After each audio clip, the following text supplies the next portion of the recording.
Hello hi friends, ఏం special చేస్తున్నాను అనుకుంటా. నేనైతే ఈరోజు మ్యాంగో మిల్క్ షేక్ అయితే చేస్తున్నాను. రెసిపీలకైతే వెళ్ళిపోదాం. నేనైతే పెద్దవి 2 మ్యాంగోస్ తీసుకున్నాను. అలాగే షుగర్ అనేది కావాల్సినంత యాడ్ చేసుకోవాలి. దీనిలోకి పాలు అనేది యాడ్ చేసుకోవాలి. పెట్టేసుకొని మిక్సీ పట్టేసుకోవాలి. ఇప్పుడైతే మూత తీసి చూసేద్దాం ఫ్రెండ్స్. చూసారు ఎంత కలర్ఫుల్గా ఉందో. వావ్ కదా, మస్తు ఉంది ఫ్రెండ్స్. జ్యూస్ అంతా కూడా మనం ఇంకో బౌల్లోకి అయితే తీసేసుకోవాలి. జ్యూస్ అంతా కూడా గిన్నెలోకి వేసేసుకోవాలి. చూస్తారు కదా ఫ్రెండ్స్, నేనైతే 1 kg మ్యాంగోస్ అయితే చేశాను మిల్క్ షేక్ అయితే. ఎందుకంటే అందరికీ కావాలి కదా, ఫ్యామిలీ అందరికీ, కిడ్స్కి, నాకు అందరికీ. ఇదైతే ఇప్పుడు మనం ఫ్రిడ్జ్లో పెట్టేసుకుందాం. ఇప్పుడు దీనిపైన మూత పెట్టేసుకుందాం అంతే.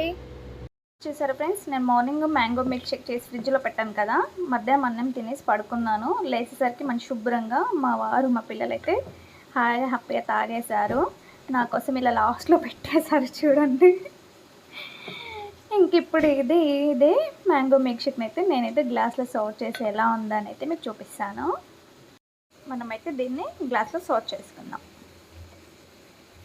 చూసారు ఫ్రెండ్స్ ఎంత కలర్ఫుల్గా ఉందో. నిజంగా మనం మిల్క్ వేయడం వల్ల చాలా బాగుంటుంది మ్యాంగో మిల్క్ షేక్ అయితే. నిజంగా మంచి mango flavour plus milk smell అనేది చాలా టేస్టీగా ఉంటుంది. ఆ ఫ్లేవర్ తగులుతూ ఉంటుంది మనకు తాగుతుంటే, చాలా బాగుంటుంది. వాళ్ళకైతే చాలా ఇష్టం, నిజంగా చెప్తున్నా. నాకైతే లాస్ట్కి 1 గ్లాస్ మిగిలింది. నేనైతే ఇప్పుడు మంచి హాయి శుభ్రంగా తాగేస్తాను.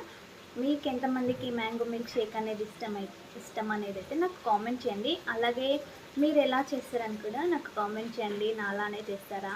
ఇందులో ఐస్ చల్లగా ఉండడానికి మామూలుగా అయితే కొంతమంది ఐస్ ట్యూబ్స్ వేస్తారు ఫ్రెండ్స్. గ్లాస్లో వేసేటప్పుడు నేను అస్సలు వేయలేదు. ఫస్ట్ కూడా వాటర్ యాడ్ చేయలేదు, మళ్ళీ ఐస్ ట్యూబ్స్ కూడా వేయలేదు. ఎందుకంటే అస్సలు ఆటోమేటిక్గా టేస్ట్ చేంజ్ అవుతుంది. మీరు ఎప్పుడైనా ట్రై చేయండి. ఐస్ ట్యూబ్స్ వేసి ఐస్ ట్యూబ్స్ వేయకుండా వాటర్ లేకుండా ఓన్లీ మిల్క్తో ట్రై చేయండి. దీనికైతే చాలా డిఫరెన్స్ ఉంటుంది ఫ్రెండ్స్. తప్పకుండా మీరు ట్రై చేసి ఎలా ఉందని అయితే నాకు కామెంట్ చేయండి. Please like, share, subscribe my channel.